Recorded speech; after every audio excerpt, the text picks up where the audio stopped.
क्या हाल चाल है? कैसे हैं आप सभी?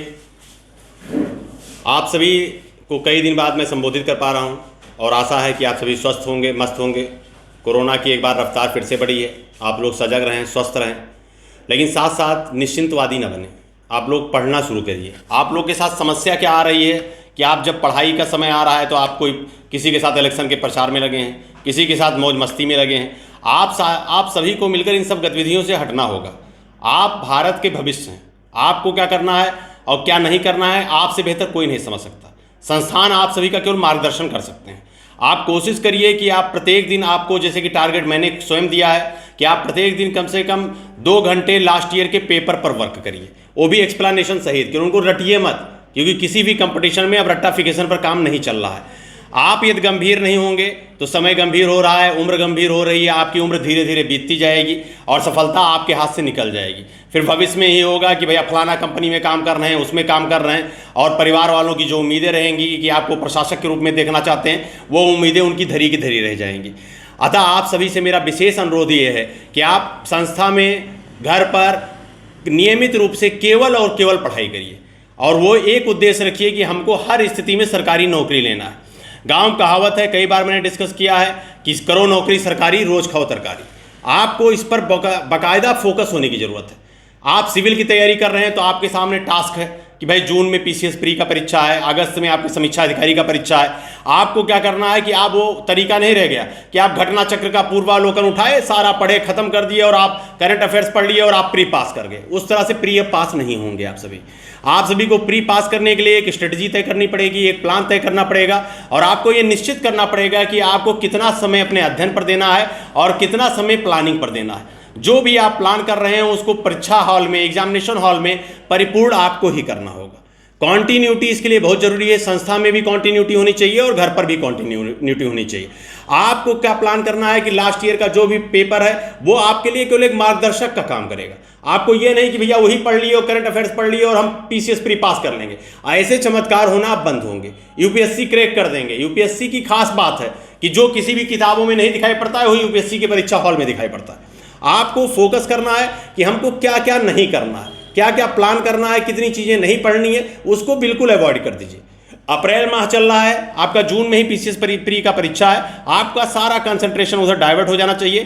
प्री के लिए एक स्ट्रेटजी तय करिए और एक क्लास का रूटीन बनाइए, घर का रूटीन बनाइए और कंटिन्यू केवल पढ़िए। और एक उद्देश्य रखिए कि जब तक आपको परीक्षा देने के बाद ये सोचने की जरूरत ना रहे कि भैया अब हम पास होंगे कि नहीं पास होंगे, मेंस लिख पाएंगे कि नहीं लिख पाएंगे। आपका स्कोर इतना बेटर होना चाहिए कि आपको ये सोचने की जरूरत नहीं कि हम परीक्षा पास कर पाएंगे या नहीं पास कर पाएंगे। एग्जामिनेशन हॉल से निकलने के बाद ही आपको तुरंत मेंस की तैयारी पर जुट जाना है। मेंस में अब सबसे महत्वपूर्ण है लेखन शैली। लेखन शैली में कोई राइटिंग नहीं चाहिए, आपकी स्किल्स चाहिए। आपके पास मैटर कितने अच्छे हैं और कितने कम शब्दों में आप चीज़ों को प्रदर्शित कर दे रहे हैं, आप कितना अच्छा लिख दे रहे हैं, आपके जो आईक्यू लेवल है, आपने कितनी अच्छी तरह से चीज़ों को उठाया है, ये आपके मुख्य परीक्षा में मेन योगदान देगा। इसलिए मेरा विशेष आपसे अनुरोध है, खासकर सिविल एस्पिरेंट से, कि वो कॉन्टिन्यूटी बनाए रखें, क्लास में भी रेगुलर घर पर पढ़ते रहें। आप सभी रिजल्ट दे सकते हैं और रिजल्ट आपके लिए किसी संस्था के लिए उतना महत्वपूर्ण नहीं है जितना महत्वपूर्ण आपके लिए और आपके माँ बाप के लिए।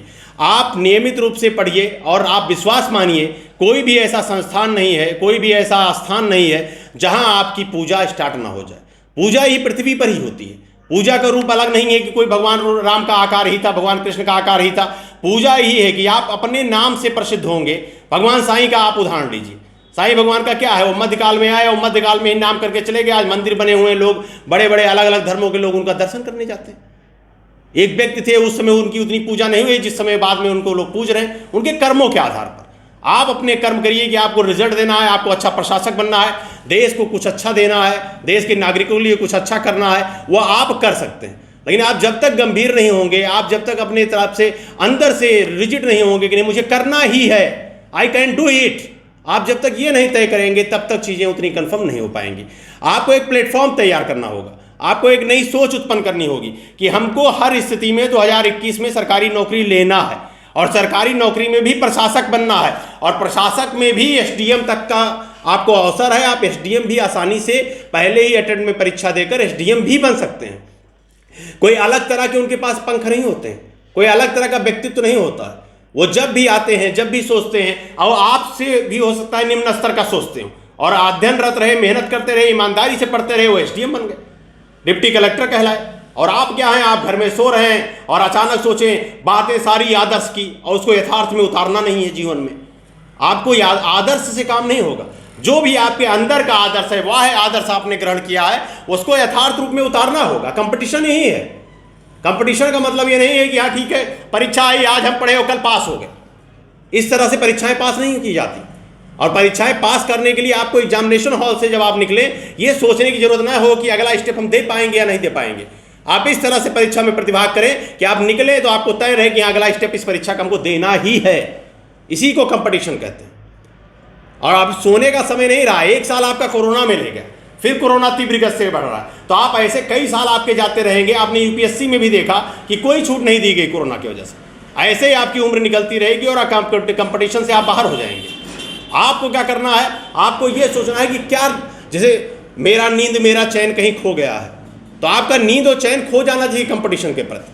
आपका लगाव होना चाहिए कि नहीं ठीक है, अब कंपटीशन मुझे हर स्थिति में, और वो भी इसी साल में 2021 में ही निकालना है किसी पर भी। अब आते हैं जैसे टेट पे, टीईटी की परीक्षा की डेट घोषित है कि टीईटी हर स्थिति में, मान लीजिए वो कह रहे हैं भाई 25 को करा लेंगे, 25 जुलाई को।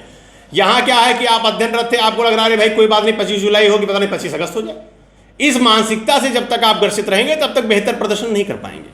आप टीईटी का सिलेबस देखिए, टॉपिक देखिए, वो भी लगभग पीसीएस प्री को टक्कर देने को तैयार है।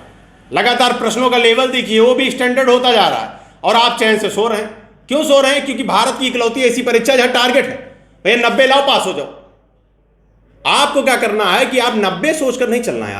आपको यह करना है कि हर स्थिति में 150 प्रश्न है, तो 150 में 150 मुझे आए। सिली मिस्टेक्स, ह्यूमन एरर की वजह से 130, 135, 140 प्रश्न मेरे सही रहे। क्यों? क्योंकि इकलौती ऐसी परीक्षा बची है जिसमें नेगेटिव मार्किंग नहीं। अब आपको और क्या चाहिए भाई?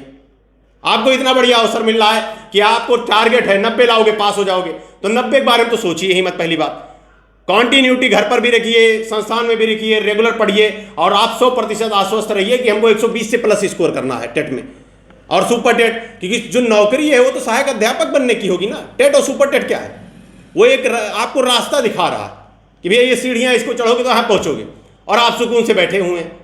फिर भविष्य में क्या करेंगे आप? वही सहायक अध्यापक बन गए, फिर आप सोचेंगे कि हम बच्चों का भविष्य कितने अच्छे से बनाएं। जब आप बेहतर रहेंगे तब बच्चों का भविष्य बेहतर होगा। उसके अलावा भी आगे भी रुकना ही नहीं, रुक जाना है। आगे भी सोचना कि भैया सहायक अध्यापक बन गए हैं, बच्चों का भविष्य तो बना ही रहे, कुछ और अच्छा करते हैं, कुछ और अच्छा बन जाए। नागरिकों का भी भविष्य संवारे, प्रशासक बन जाए, अच्छी जगह पहुंचेंगे और बेहतर कार्य करेंगे। प्रशासक रहेंगे, बच्चों के साथ भी कुछ समझ दे पाएंगे। केवल एक जगह रिजिड हो गए, नहीं भैया अब हम सहायक अध्यापक हैं, अब हमारा कर्म खत्म हो गया, हमको सरकार 40,000 तनख्वाह देगी, अब हमको क्या करना है। जब तक सांस है तब तक आस है। जब तक आखिरी सांस तक आप ये नहीं सोचेंगे कि हम कितना बेहतर कर सकते हैं जीवन में, कितना बेहतर और हो सकता है हमसे, कितना बेहतर हमको भगवान ने बनाकर भेजा है वहां से, उससे बेहतर हम कर सकते हैं। आप 100% कर सकते हैं। बस आपको जगने की जरूरत है। आपको उस सांस में आस लाने की जरूरत है। आपको अपने परिवार में, अपने अलग परिवार में, अपने समुदाय में, अपने ग्राम में, आपके अलग अलग स्तर पर आपको अपनी अलग पहचान बनाने की जरूरत है। और आप सब कर सकते हैं, लेकिन कब? जब आप जगेंगे। और आपको जगाएगा कौन? आप स्वयं। इससे बेहतर और कोई अवसर आपको नहीं मिल सकता कि लगातार इधर वैकेंसीज हैं। यूपीएसआई की भी वैकेंसीज आ गई। यूपीएसआई में टारगेट है कि भाई परीक्षा होनी है, उसके बाद फिजिकल होना है। अरे भाई महाराज रिटर्न तो पास करिए। एसएससी जीडी की वैकेंसी आ गई। अब क्या है, हमारा हाइट नहीं, हमारा पर्सनालिटी नहीं, लोग ये बता रहे हैं। अरे पहले आप रिटर्न तो पास करिए, प्रूफ तो करिए कि आप पास कर सकते हैं। कब तक आपको भाषण देकर जगाना होगा? अब आप स्वयं नहीं जगेंगे तो कब तक आपको कोई दूसरा जगा पाएगा? आपको मेहनत करनी होगी। आपको एक तरीका तय करना होगा कि ठीक है भाई, आज हिस्ट्री का पोर्शन पढ़ना है, मॉडर्न हिस्ट्री में ये टॉपिक है, लास्ट ईयर परीक्षा में पूछा गया, ये पोर्शन कवर किया मैंने। इंडियन ज्योग्राफी में ये टॉपिक है, आज मैंने नदियां पढ़ा, आज मैंने जनजातियां पढ़ा, ये टॉपिक कंप्लीट है, परीक्षा में कहीं भी पूछा जाए। नहीं, कब? जब आप प्लान करेंगे। पता लगे लाखों लोग तैयारी कर रहे हैं, 10 लोग सेलेक्ट हो रहे हैं, वाहवाही हो रही है। किस चीज की वाहवाही भाई? इलाहाबाद चले गए, दिल्ली चले गए, कितने लोग हैं? 4 लाख और सिलेक्ट हुए 40। क्या फायदा? इससे अच्छा तो यह है कि आप कम से कम जहां भी रहें, इलाहाबाद रहें, दिल्ली रहें, बलरामपुर रहें, गोंडा रहें, कर्मठ रहें। और आपको पढ़ना तभी है जब आप स्वयं कर्मठ होंगे। आप ईमानदारी से पढ़ाई करेंगे तो आप कहीं भी रहेंगे, सिलेक्ट होंगे। भीड़ का हिस्सा मत बनिए। आप कोशिश करिए कि आपको लोग फॉलो करें, आपसे लोग सीखने की कोशिश करें। आप स्टूडेंट ही हैं, तब भी आपको लोग सीखना चाहें, आपको समझना चाहें। इसी को पढ़ाई और कर्तव्यनिष्ठता कहते हैं। जगने का समय आ गया है प्यारे विद्यार्थियों, कि आप समय मत व्यतीत करिए, आप जगिए और बेहतर से बेहतर प्रदर्शन करने की कोशिश करिए। क्लास में कंटिन्यू रहिए, घर पर कंटिन्यू पढ़िए। एक नियमित समय तय कर लीजिए कि मुझे इतने ही समय में सरकारी नौकरी चाहिए और मैं लेकर रहूंगा। ये आपने तय कर लिया, आपको कोई समस्या नहीं होगी। आप 100% कर सकते हैं, आपसे बेहतर कोई नहीं कर सकता। आप बस जग जाइए, उठ जाइए और सम्मिलित रूप से एकत्रित होकर पढ़ना शुरू करिए। आप तय मानिए, आप अपने अंदर एक आग जलाइए। एक आग होनी चाहिए कंपटीशन की, और वो आग आपके अंदर है, बस उसको जगाने की जरूरत है, उसको जलाने की जरूरत है। उसकी जो लौ है उसकी चपेट में और लोगों को लाने की जरूरत है। इसको कंपटीशन कहते हैं। और मैं उम्मीद करता हूं कि आप सभी ये कहीं भी उपस्थित होंगे, मेरे इस उद्घोषणा को सुनेंगे और जगेंगे और अपना नाम और अपने माँ बाप का, फिर संस्थान का नाम रोशन करेंगे। बहुत बहुत धन्यवाद।